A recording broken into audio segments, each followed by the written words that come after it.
For the last 7 years, I've been focused on the idea of connection, but only recently have I got an even deeper understanding when I uncovered a model that helps me decode why we can connect.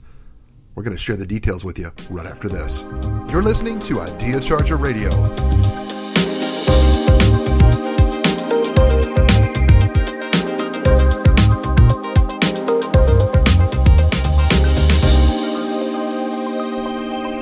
Hey friends, it's episode 42. You're listening to the Success Charger podcast, and I'm your host, Scott Cooksey. Certainly glad that you're back here with us today. You know, it is full on summer out there right now. If you're listening to this live as it comes out here, it is just about the start of summer, the official start of summer. It's the 21st of June, 2016, and I got to tell you, it's a hot one. It's a hot one. As you know, we're based here in the Houston, Texas area, down here on the Gulf Coast, on the southern part of the United States, in southeast Texas, and it's pretty hot. You know, the temperatures have been coming up, the humidity is up, so it means the heat index is certainly there, and boy, they have turned on the heat. Now, the good news is, I think the business climate is starting to heat up just a little bit. Now, some of you are looking at each other right now going, really? What world does he live in? Well, I got to tell you, my own business is starting to pick up. And I can only say that with my business is starting to pick up, that probably means that people like you are experiencing much of the same thing. Now, this year's been up and down, right? The first part of the year, maybe first quarter, was a little slower than some of us would have liked. Second quarter, is a little touch and go. Third quarter, though, we're starting to see signs of life. You know, I've been fortunate this year. I've been working with a client in the healthcare space. I've been working with a great facilitation team with some folks over at Texas Children's Hospital here in Houston. It's one of the largest and most prestigious children's healthcare facility systems in the country.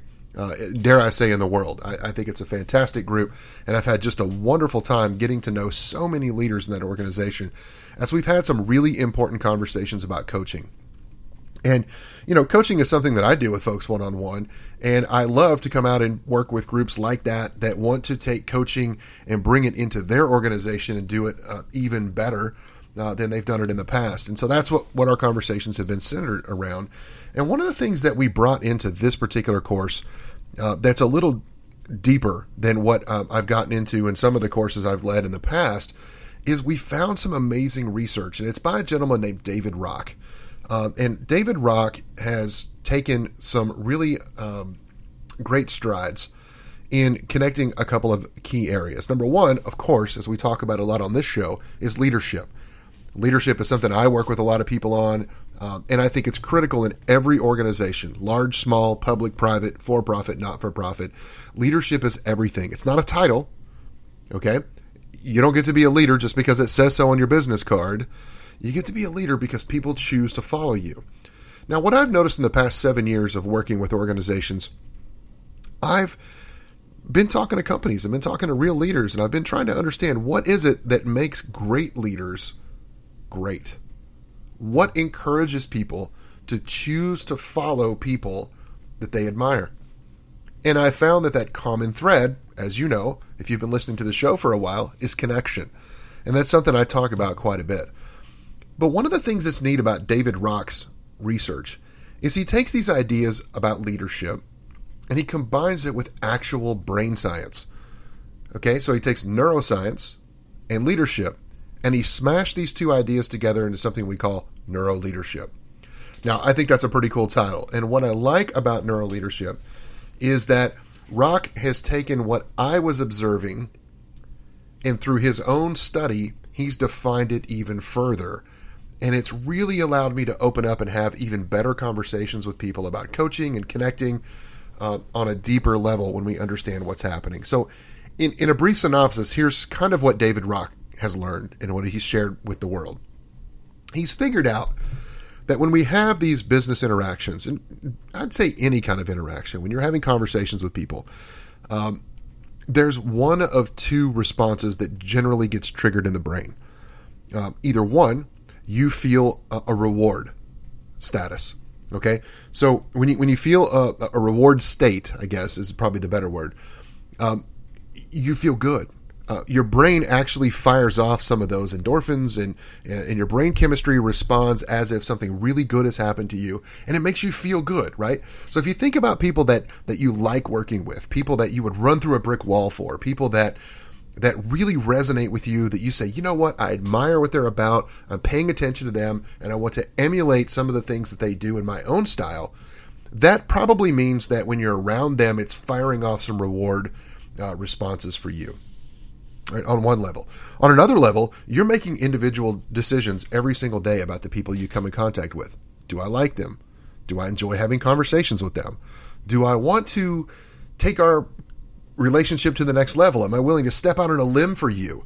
If it's someone that you get a lot of reward triggers from, then you probably will, right?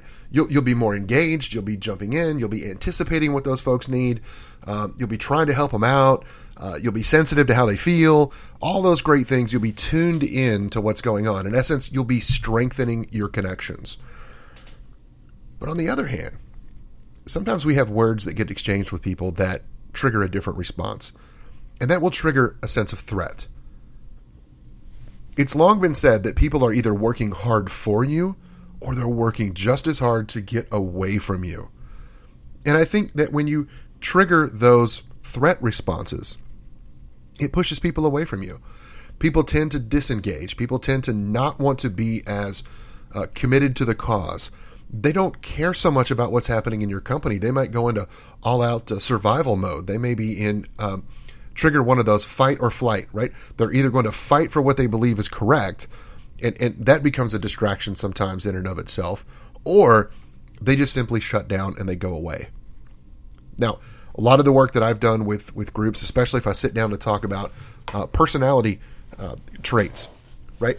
If teams really understand what the triggers are for the people they work with, in other words, what you really need to satisfy so that you can give yourself permission, literally give yourself permission to engage, then if I know better how to communicate with you. And I help teams decode that all of the time. And it's a lot easier to get to than you believe if you're willing to open up and understand that everybody doesn't see the world the way you do. Now, what often happens is we see that maybe well-intentioned managers don't always get the response they're looking for, and it's because they have tripped some of these triggers that create a threat response rather than one of reward. And again, I understand how it happens. In fact, as I talk to leaders, often the conversation spins around to, but Scott, this is what we have to do. We have a certain process we have to follow. We can't deviate from this. I'm just letting them know what they need to know. And I'm saying, yes, you're right. And words matter. And so does how you talk to other people. So I'm going to share with you a model that has come out of David Rock's research. And it's something that he refers to as the SCARF model. On the surface, this is really simple. And the more conversations I've had with people, and at this point I've probably had a couple hundred conversations directly about this issue of the SCARF model, as this is unfolded, I have found that there is a better understanding than just saying, hey, are you connecting or disconnecting with your people? Now there's a language that we can use that describes how we are connecting or where those disconnects are occurring. And here's those areas. SCARF is an acronym, or an acrostic as we like to say sometimes, and it stands for status, certainty, autonomy, relatedness, and fairness. And these are the 5 key areas that Rock's research has pointed out. People tend to either have a threat or a reward response that will often trigger what their next move is. In other words, it'll help them determine what behavior they're going to exhibit. Are they going to dig in? Are they going to plug in? Are they going to engage?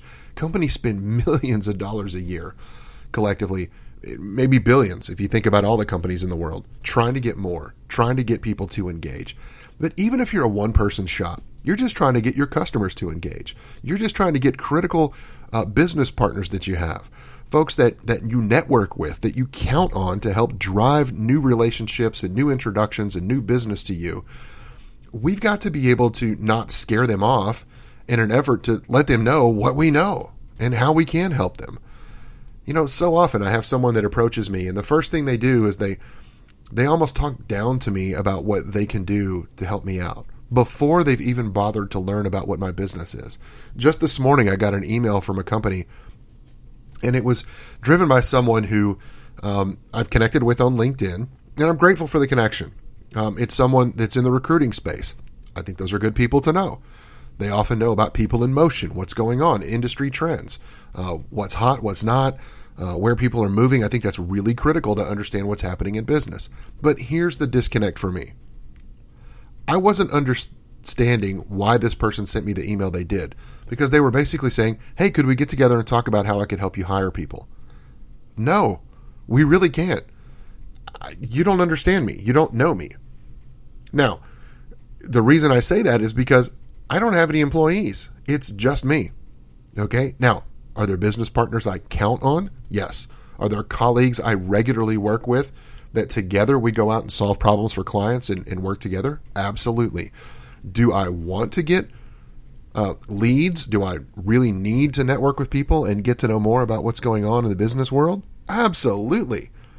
But I'm not sure that I was the target really for this campaign. Now, I understand how it happens. You can go out if you've built a lot of connections on LinkedIn and you can download all of the emails from those connections into a mail software, write a message and send it out. That's how many of you get notified about this group, this podcast, as it comes out every week. When we release the notes, it generates an auto response that sends an email out that just lets you know, hey, there's a new episode that's gone up. If you're curious, go out and give it a listen. That's all there is. And that's just fine. It is totally cool, right? But the message was a little off. I don't know that it really threatened me, but I wasn't sure how it related to me. And as you remember, that's one of the 5 areas of the SCARF model. But let's start at the top. When people make a distinction about whether or not they're going to connect with you, one of the first things they want to know is, where do they stand with you? In other words, status. When you have a conversation with me, are you talking down to me? Are you talking around me? Are you talking at me? Or are you really trying to connect with me? Do you respect me for who I am and what I know? We spend a lot of time, money, effort, and energy bringing people into our organizations. And we ask them. We say, what is it that makes you someone we should hire, someone that we should partner with? And they rattle off a number of qualifications and experiences, and we say, oh, that's great. That gives us a fresh perspective. And then you bring them into your team, or you bring them onto your payroll. And what do you tend to do as an organization? Many of us are guilty of just saying, well, that's great. I appreciate that perspective. And that's not the way we do things around here. In essence, we shut them down and they start to wonder, then why am I here? If people don't understand where they are in your organization, in what regard you hold them, who they actually report to. And by the way, this is a big problem in small companies.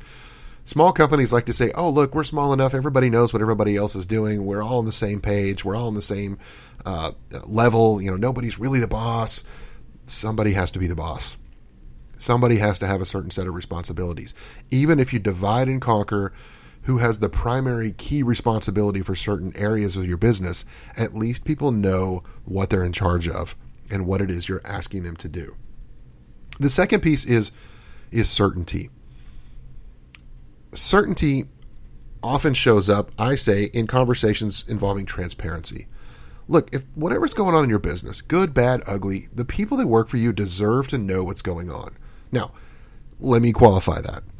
Sure, there are times that there's information that requires certain levels of detail that really it's not appropriate for us to share all of those details. That's fine.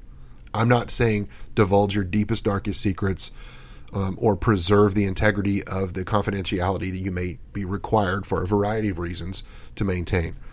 What I'm suggesting, though, is that it's helpful if you just let people know where they stand and what's going on. Are they at risk of something bad happening in their job? Are they in a position where if they achieve certain goals, good things will happen in their job? I've had the chance to work with a variety of managers, some of whom don't even realize that the messages they send, they think is one of, I want to keep them on edge because that keeps my people sharp. And I'm saying, no, it cuts your people up, and eventually they get tired of bleeding and they go somewhere else that doesn't hurt. You see, people need some degree of certainty.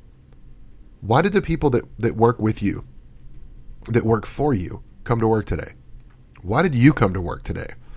Why did you decide to go out and launch this entrepreneurial venture that you're on right now? There's probably a need that you had to satisfy. And that need, if you will, provided something. Sure. Do I have relationships directly with my clients? Absolutely. I also have other relationships that allow me to contract through other organizations. And why do I do that? Because it gives me some certainty of income. I know that if I maintain that relationship and the relationships of their clients and deliver, the highest quality service I can to them, that provides some base level of income for me inside my business as I continue to explore other opportunities and other projects. I'm fortunate to work with an organization and have partnered with a group that knows that, understands that, expects that, and respects that, right? I understand what it's for. Now, I can make decisions. I can make choices. If I get an email that says, hey, are you available to go work with this client on this date? I can say no. Okay? That's the beauty of that relationship. I also know this. When I start saying no more than I say yes, I'm almost certain that will be nearing the end of that relationship with that organization. Is it worth it to me? I don't know, but really I have some control because I understand what's going to happen. What's frustrating is when you work with somebody that tries to string you along for a while and you're not really sure what's really going to happen here. Is this really worth my time? Is it worth my effort? Very often we hear a disconnect in the business of people who do speaking consulting where people say, oh, just come speak to our group and share a message with us. It's free. You'll get exposure. Hey, I have plenty of exposure. And I also have a mortgage, a car payment, and a kid in daycare. Okay? And they don't accept checks written for exposure. I have to do business. I need some degree of certainty in where my next paycheck is coming from. Some of you are not comfortable in a situation that doesn't guarantee you the knowledge that you're going to have a check every 2 weeks. Some of you get paid weekly. Some get paid once a month, twice a month. Whatever it is, when that's coming. If that's you, that's fine. But take away that certainty and just say, we'll pay you once in a while. That's really uncomfortable for some people. It's threatening for others. For some, it's part of the journey. It's part of the excitement. But know where you are. And maybe you're trading a little bit of uncertainty to increase the rewards that you get from some of the other areas in this model. One of which is autonomy. Autonomy is great. Autonomy is having choices. Autonomy is not being micromanaged. Now, I want to be clear with this one as well. There are times, okay, and I mentioned one of my healthcare clients. I've had the same thing happen with a major manufacturing client that I work with, that I've worked a lot with over the past year and a half.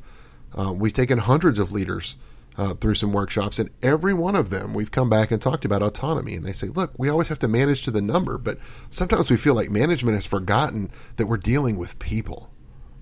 You see, sometimes you have to let the people that are closest to the action make some of those smaller day-to-day decisions that could have great impact on what's going on. But if you do a great job of explaining to your business partners, to your employees, even to your best clients, how they can work with you best and what the framework is, and then say, you know what, we'll let these be guidelines for our relationship. You and I know each other. As we get to know each other, as we get to trust each other, as we build a relationship with one another, then certainly as long as I know we're on the same page for the big picture, I'm worried less and less about the little decisions, and I'm going to trust you. I'm going to encourage you to make those decisions on your own. When people give us that kind of responsibility and know that we'll make the right decisions because we know what it is we're supposed to do, it's rewarding and it feels good. But you start taking that away from someone, inadvertently, you think you're controlling the business. And in fact, you may be over-controlling that relationship and taking away from someone something they're capable of doing on their own, something a leader should never, ever do. The fourth element of the SCARF model is that of relatedness. Do you really understand what your relationship is with the people around you? I mean, for example, if you do work like I do for one of my major clients, and I do think of them as a client, I know what my relationship is. They own the client's relationship. They own the bigger contract. I'm the person who's been asked and hired to deliver a certain piece of that. I know my role on the team. Now, that said, I keep my eyes and ears open. When there's information I can share forward with other people on the team to help them do their jobs better, certainly I want to do that. Why? Because it allows me to deepen my relationship with those people. It's a reward. They know that if I get hired to go facilitate and I go in and speak with a group, okay, I'm always paying attention to what's going on. It's that follow-up email back to the account manager that says, hey, here's some things that came up in class might be interesting for you to know.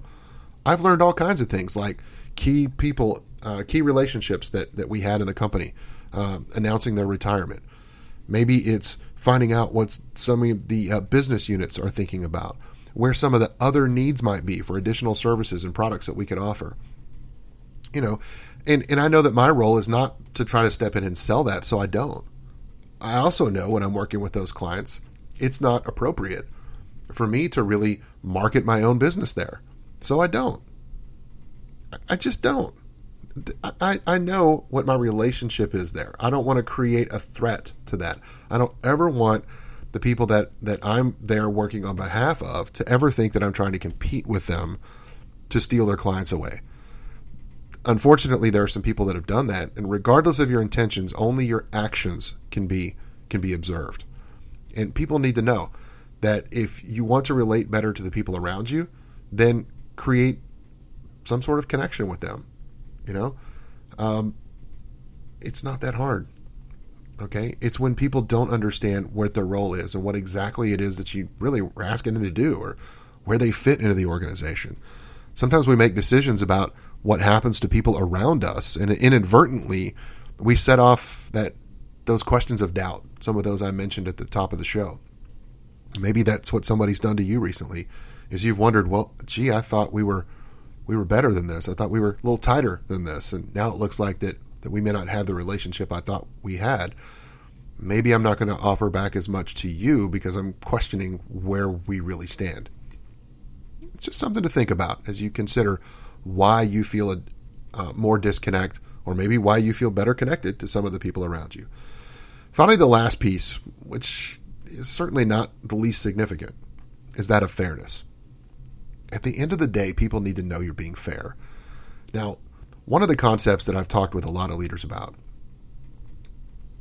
from one-on-one to workshops, is one that says, how do you have conversations with your people? How do you hold them accountable for what you need them to do?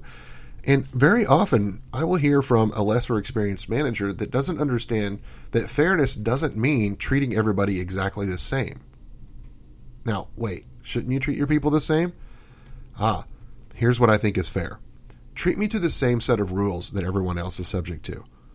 If I'm playing by the rules, and I'm doing pretty well, and I'm achieving the goals you've set out for us to attain, then I would expect that you'll be fair with me in a variety of ways. If I'm not, then certainly there may be some negative consequences that come my way. You don't have to punish everyone in the group for the actions of one person. But you do really, I think you really need to really treat your people much the same when they behave in the same ways, right? So people that do more of what you want, then you owe it to your people to let them know, hey, I need more of this. And when people behave in a way that gives you something that you want less of, then you should be communicating clearly that, hey, I'd like a little less of this. And these are the consequences that happen if this is the behavior that you exhibit. You see what I mean? It's just being fair. It's not singling someone out because you don't like them. It's holding someone to the same standard that you hold others to. You can do this with your clients. I've had some opportunities. Some friends that I've talked to who work in the development or fundraising space have a phrase they refer to as bless and release. Sometimes they say, you know what, it's just not fair for me to keep giving this much time and attention to someone who is not as beneficial to our cause. So I have to let them go. I've encouraged people before, and I've had to do it myself, where I've had to sort of break up with a client or refer them to someone else. Somebody that I think could could better fit their needs, right? And definitely wanted to make that something that works for everybody. So think about the status, the certainty, the autonomy, the relatedness, and the fairness. Have good conversations with people. Let them know how much you appreciate what they're about and how that appreciation leads you to seeing them in a role that will continue to grow and sort of paint a picture for them of what the road ahead looks like. That's certainty.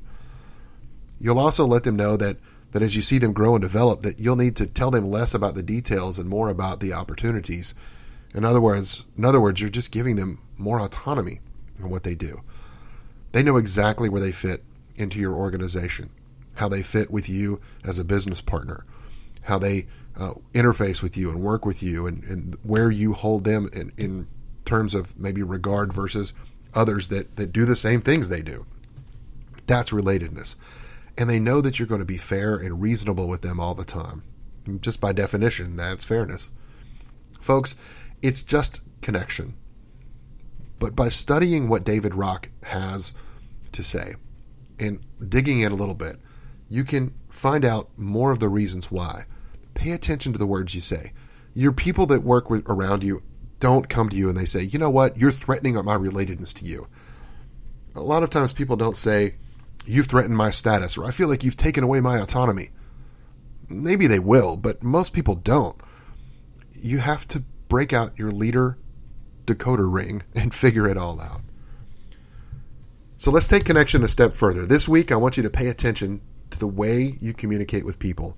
And what are they saying back to you? Are they sending you signals that say, hey, I feel rewarded? Or are they sending you signals that indicate there's some threatening trigger that's been activated for them? And if so, try to identify what area it is. Try to anticipate how others might take what you have to say. Maybe you need to give someone around you some very explicit instructions of the 12.4 steps to get from A to B. That's fine. That may be very, very important. But I would encourage you to put it in the context of, in this particular case, these 12.4 steps are critically important in this particular sequence. There are other things that we do that maybe are 5 basic steps that are really more like guidelines. This is one, however, that's a little bit different.